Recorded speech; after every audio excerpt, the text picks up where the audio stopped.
आज हम लोग अपना पहला क्वेश्चन देखेंगे। जीव विज्ञान की हम लोग ये सीरीज शुरू कर रहे हैं।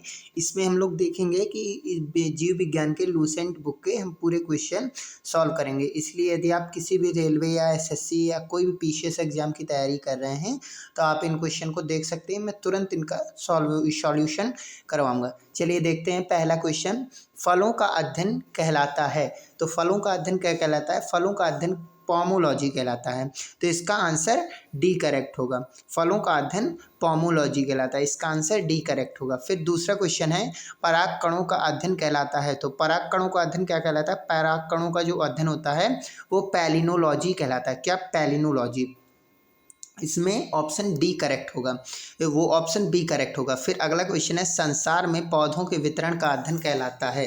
तो संसार में पौधों के वितरण का अध्ययन कहलाता है फाइटोजियोग्राफी। इसका आंसर ए करेक्ट होगा। अगला क्वेश्चन देखते हैं, साग सब्जी उत्पन्न करने वाले पौधों का अध्ययन कहलाता है। तो देखिए, जो साग सब्जी ठीक है, तो इसका सही उत्तर होता है, इसका सही उत्तर है ओलेरीकल्चर। इस तरह के क्वेश्चन पे आप सबसे ज़्यादा एलिमिनेशन मेथड भी लगा सकते हैं, क्योंकि सेरीकल्चर, सिल्वीकल्चर और पीसी कल्चर इससे संबंधित नहीं है। तो हमको पता चल जाएगा ओलेरीकल्चर इसका सही आंसर है। अगला क्वेश्चन देखते हैं। इसका आंसर क्वेश्चन है, वार्षिक वलयों का अध्ययन किया जाता है। तो देखिए, मैं आपको एक चीज़ बताता हूँ, कभी भी लॉजी लगा यदि आपको दिख रहा है तो उसका अर्थ होता है अध्ययन। तो लॉजी शब्द का अध्ययन होता है अध्ययन। तो इसमें दो शब्द हैं जिसमें लॉजी लगा है, डेंड्रोलॉजी और डेंड्रोक्रोनोलॉजी। तो ये जो डेंड्रोक्रोनोलॉजी है, ऑप्शन बी हमारा करेक्ट आंसर हो जाएगा।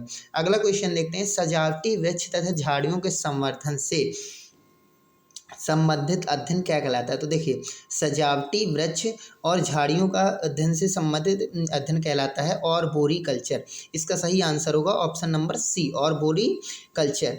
अगला क्वेश्चन देखते हैं, पौधों की आंतरिक संरचना का अध्ययन क्या कहलाता है? तो पौधों की आंतरिक संरचना का अध्ययन कहलाता है शारीरकी। पौधों की जो शारीरकी का अध्ययन होता है वो उसका आंतरिक अध्ययन कहलाता है।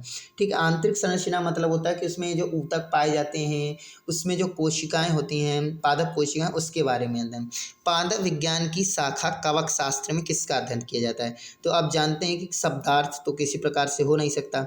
कीट का अध्ययन इसमें एंटोमोलॉजी में किया जाता है। और पादप का अध्ययन होता नहीं है, तो इसमें है फफूंद इसका सही आंसर होगा, ऑप्शन नंबर ए करेक्ट होगा। फिर वृक्ष का संवर्धन किसका अध्ययन है? तो वृक्ष संवर्धन किसका अध्ययन है? तो ये क्वेश्चन मैं आपको होमवर्क पे देता हूँ। इस क्वेश्चन का आप मुझको कमेंट बॉक्स में आंसर जरूर दीजिएगा कि वृक्ष संवर्धन किसका अध्ययन है, और अगले वीडियो में मैं आपको इसका आंसर बताऊंगा। अगला क्वेश्चन देखते हैं, जीव द्रव्य के पृथक्करण एवं संयोजन में संबंधित वनस्पति विज्ञान की शाखा है। तो किस शाखा में इसका अध्ययन किया जाता है? कौन सी शाखा है? तो इसका सही आंसर हो जाएगा टिश्यू कल्चर। टिश्यू कल्चर में जीव द्रव्य के पृथक्करण और संयोजन का अध्ययन किया जाता है। फिर है, काई की तरह के प्राचीन पौधे का अध्ययन जो नाम आर्द्र वातावरण में रहता है, तो इसका अध्ययन क्या कहलाता है? तो इसका अध्ययन कहलाता है पैलियोलॉजी।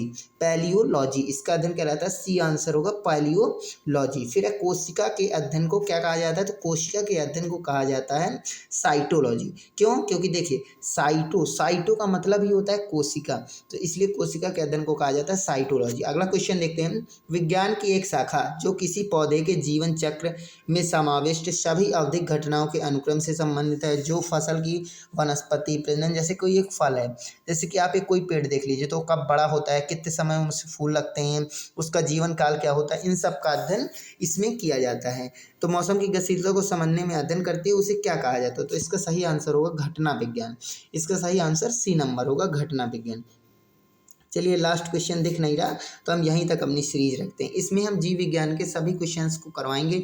इसके बाद में जीएस के, हिस्ट्री, पॉलिटी, इकोनॉमी सब सब्जेक्ट देखेंगे। तो आप इस चैनल को जरूर सब्सक्राइब करें। Thank you.